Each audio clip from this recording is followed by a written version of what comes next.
The Hindu Editorial Dictation. 5 seconds.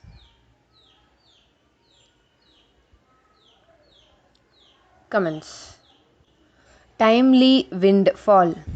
The RBI's transfer is a much needed buffer, but there are risks in banking on these surpluses.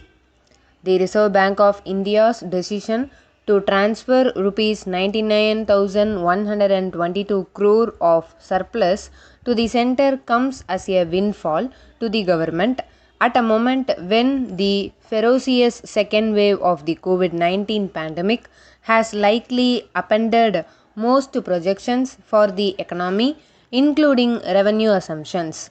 The payout is almost double the rupees 53,511 crore that the finance minister had budgeted for by way of dividend receipts, including from nationalized banks and financial institutions. That the RBI has generated a surplus that is over 73% higher than what it posted for the previous 12-month period ended June 2020 is also noteworthy when one considers that the bank just changed its accounting calendar from July to June to an April to March format by truncating its last financial year to a 9-month period. The RBI's annual report released on Thursday shows that a sharp 63% contraction in expenditure was a major factor in boosting the surplus, especially as income fell by 11%.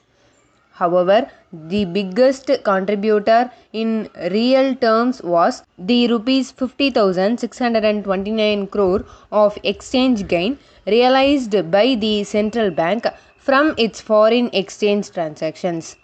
The central bank, which admits to intervening in the foreign exchange market to smooth volatility, clearly had a very busy time mopping up the record foreign direct investment inflows that exceeded $81 billion at a gross level in the last financial year, as well as the sizable portfolio investments from overseas.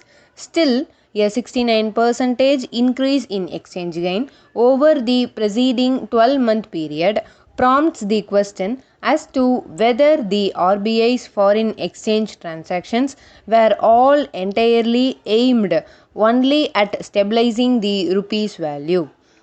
Given the magnitude of economic disruption caused by the ongoing pandemic and the lack of visibility on the costs that the economy is going to have to bear in the coming months, the RBI's transfer surely provides a much needed buffer to the government's finances.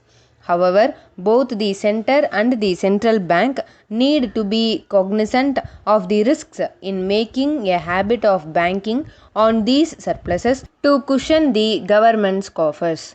After all, just 2 years ago, the RBI had transferred a record rupees 1.76 lakh crore to the exchequer, while the Reserve Bank has ensured that it maintains contingency reserves at exactly 5.5% of the overall size of its balance sheet.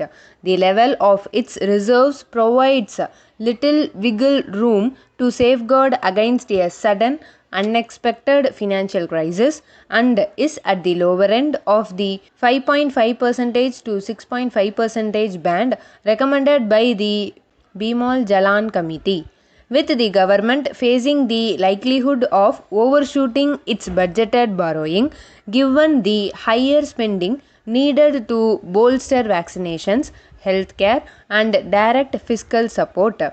The RBI's balance sheet could swell in size this year too.